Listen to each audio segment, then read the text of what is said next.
20 বছর বয়সে পবিত্র কোরআন শপথ করে বলেছিলাম এদেশের সার্বভৌমত্ব রক্ষা করব। আজ আবার শপথ করে বলতেছি জননেত্রী শেখ হাসিনাকে ফিরিয়ে আনার জন্য আমার জীবন আমি উৎসর্গ করব। ইউনূসকে চোরই প্রমাণ করলেন আন্তর্জাতিক মঞ্চে হাসিনা। আর লুকিয়ে থেকে গোপনে নয়, একেবারে ঘোষণা করে সামনাসামনি লড়াইয়ের ডাক আওয়ামী লীগের। মুক্তিযুদ্ধ বিরোধী শক্তিগুলোর কাছে 13ই নভেম্বর একটা বড় দিন।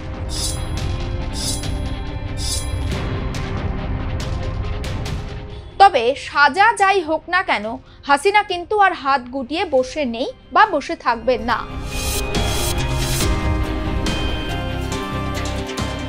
বাংলাদেশে এখন কি চলছে? কাউন্টডাউন, নাকি কাউন্টডাউনের সঙ্গে পাল্লা দিয়ে ধরপাকড়? কিসের কাউন্টডাউন এতক্ষণে নিশ্চয়ই আপনি আন্দাজ করতে পেরেছেন।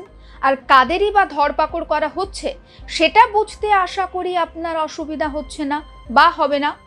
মনে আছে তো, 13ই নভেম্বর বাংলাদেশের জন্য খুবই গুরুত্বপূর্ণ। কেন গুরুত্বপূর্ণ? কারণ 13ই নভেম্বর আন্তর্জাতিক অপরাধ ট্রাইব্যুনালে মানবতা বিরোধী অপরাধে শেখ হাসিনার রায় ঘোষণা করা হবে।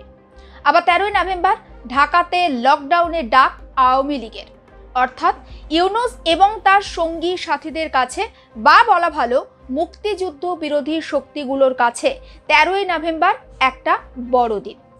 আবার 13ই নভেম্বর আওয়ামী লীগ নেতাদের কাছেও নিজেদের অস্তিত্ব প্রমাণ করার একটা দিন।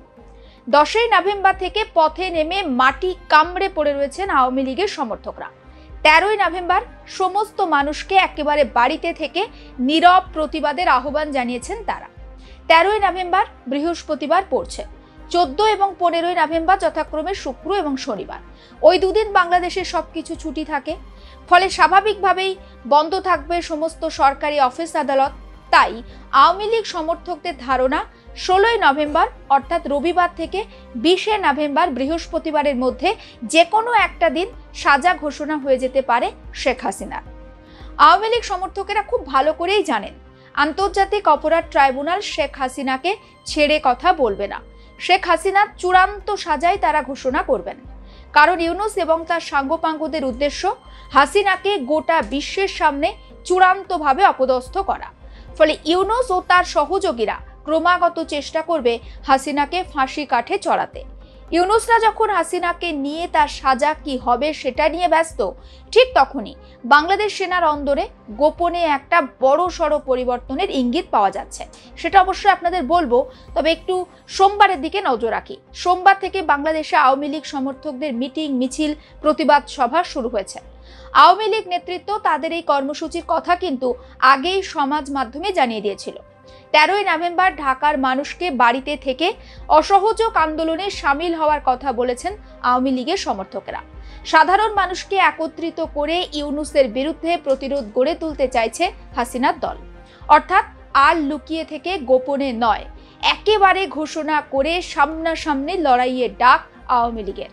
আওয়ামী লীগের এই উদ্যোগকে দমন করতে আবার তাদের নতুন করে নতুন উদ্যমে গ্রেপ্তার শুরু করেছে ইউনূসের পুলিশ। ইতিমধ্যে বারাকে ফিরে যাওয়া সেনাদেরকে মাঠে নামার কথা বলা হয়েছে। 13ই নভেম্বর পর্যন্ত বাংলাদেশে সেনা এবং পুলিশ যৌথভাবে কাজ করবে। ইতিমধ্যে প্রায় 100 থেকে 150 জন আওয়ামী লীগ কর্মী সমর্থককে গ্রেপ্তারও করেছে পুলিশ। সময়ের সঙ্গে সেই গ্রেপ্তারি আরো বাড়বে, বই কমবে না।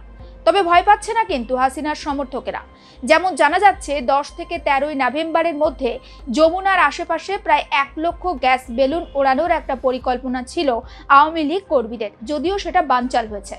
তবে এত কিছুর পরেও বাংলাদেশের বিভিন্ন প্রান্তে ঝটিকা মিছিল করছে আওয়ামী লীগ। একটি ভিডিও সম্প্রতি ভাইরাল হয়েছে, আর সেখানে সেনার পোশাক, জুতো পরে একজনকে বলতে শোনা যাচ্ছে যে কোনো মূল্যে হাসিনাকে দেশে ফিরিয়ে নিয়ে আসা হবে। আশা করি বা সেই শপথ তিনি নিচ্ছেন। 20 বছর বয়সে পবিত্র কোরআন শপথ করে বলেছিলাম এদেশের সার্বভৌমত্ব রক্ষা করব। আজ আবার শপথ করে বলতেছি জননেত্রী শেখ হাসিনাকে ফিরিয়ে আনার জন্য আমার জীবন আমি উৎসর্গ করব। জানা যাচ্ছে বেসরকারি সংগঠন মিলিশিয়ার কয়েক হাজার যুবককে পুলিশের পোশাক পরিয়ে আওয়ামী লীগের ঘোষিত বিক্ষোভ দমনে মোতায়েন করা হয়েছে। প্রায় ৯,০০০ যুবককে পুলিশের ইউনিফর্ম দেওয়া হয়েছে, যারা সশস্ত্র অবস্থায় 10 থেকে 13 নভেম্বর পর্যন্ত রাস্তায় থাকবেন। আসিফ আহমেদ সজীব ভুইয়া তার নির্দেশে ঢাকা মেট্রোপলিটন পুলিশের পক্ষ থেকে এই গোপন নির্দেশিকা জারি করা হয়েছে। ভারতীয় সংবাদ মাধ্যম নর্থ ইস্টের হাতে এসেছে সেই চাঞ্চল্যকর গোপন তথ্য। আর অন্যদিকে সম্প্রতি সেনাপ্রধান ওয়াকারের সঙ্গে বাংলাদেশ সেনার অন্য শাখার জেনারেলরা তারা দেখা করেন। ওয়াকারের সঙ্গে একটি তাদের গোপন বৈঠকও হয়, আর সেই বৈঠকে বেশ কিছু সিদ্ধান্তও হয়েছে। তার মধ্যে উল্লেখযোগ্য হলো বাংলাদেশের আসন্ন নির্বাচন হতে হবে ইনক্লুসিভ এবং অবশ্যই অবাধ ও শান্তিপূর্ণ। অর্থাৎ বাংলাদেশে যে সমস্ত রাজনৈতিক দল রয়েছে তাদের প্রত্যেককেই নির্বাচনে অংশগ্রহণ করতে দিতে হবে। বাংলাদেশে মোট 52টা রাজনৈতিক দল রয়েছে, তার মধ্যে কেবল আওয়ামী লীগের কাজকর্মে নিষেধাজ্ঞা জারি হয়েছে। আর সেনার তরফে তাহলে ঘুরিয়ে বলা হয়েছে সব রাজনৈতিক দল নির্বাচনে অংশ না নিলে সেনা নির্বাচনে সহযোগিতা করবে না। তাহলে কি বোঝালো? আওয়ামী লীগকেও নির্বাচনে অংশ নিতে হবে, এটাই তো বোঝাতে চাইল সেনা, বা অংশ নিতে দিতে হবে ইউনূসকে। ইউনূসও খুব ভালো করে জানেন যে আওয়ামী লীগ ছাড়া বাংলাদেশ যেমন অসম্পূর্ণ, তেমনি নির্বাচনও বৈধতা পাবে না। ইতিমধ্যে আওয়ামী লীগের জন্য 6টি আন্তর্জাতিক সংগঠন ইউনূসকে কড়া ভাষায় খোলা চিঠি দিয়েছে। চিঠির বিষয়বস্তু আপনারা ইতিমধ্যেই জানেন।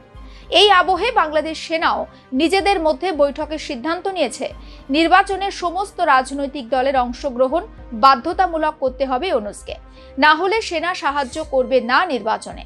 সেনার আকস্মিক এই অবস্থান বাংলাদেশের রাজনীতির জন্য বেশ তাৎপর্যপূর্ণ। সেনার তরফে স্পষ্টভাবে জানিয়ে দেওয়া হয়েছে একটি অগ্রহণযোগ্য নির্বাচনের অংশ হয়ে বাংলাদেশ সেনা তাদের সম্মান ক্ষুণ্ণ করতে পারবে না। সেনার আরও বক্তব্য, ইনক্লুসিভ নির্বাচন ছাড়া আন্তর্জাতিক চাপ সামলানো বাংলাদেশের পক্ষে অসম্ভব। ফলে ওয়াকিবহাল মহল মনে করছে সেনা যদি অন্তর্বর্তী সরকারের ওপর চাপ দেয় তাহলে ইউনূস বাধ্য হবেন আওয়ামী লীগের ওপর থেকে নিষেধাজ্ঞা প্রত্যাহার করতে। তবে সাজা যাই হোক না কেন, হাসিনা কিন্তু আর হাত গুটিয়ে বসে নেই বা বসে থাকবেন না। ইউনূস প্রতিষ্ঠিত 7টি প্রতিষ্ঠান নিয়ে প্রশ্ন তুলেছেন তিনি আন্তর্জাতিক সংবাদ মাধ্যমের একটি সাক্ষাৎকারে। ইতিমধ্যেই প্রতিষ্ঠান নিয়ে আলোচনাও চলছে বাংলাদেশে। আর সেই প্রতিষ্ঠানগুলি হলো গ্রামীণ টেলিকম, গ্রামীণ কল্যাণ, গ্রামীণ ফান্ড, গ্রামীণ মৎস্য ফাউন্ডেশন, গ্রামীণ উদ্যোগ, গ্রামীণ সামগ্রী ও গ্রামীণ শক্তি।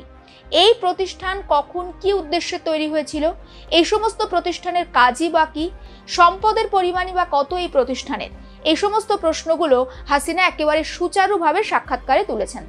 এমনিতে ইউনূসকে চোর বলেন হাসিনা, এবার আন্তর্জাতিক গণমাধ্যমে সাক্ষাৎকার দিয়ে ঘুরিয়ে কি ইউনূসকে চোরই প্রমাণ করলেন আন্তর্জাতিক মঞ্চে হাসিনা, সেই প্রশ্নটা উঠছে।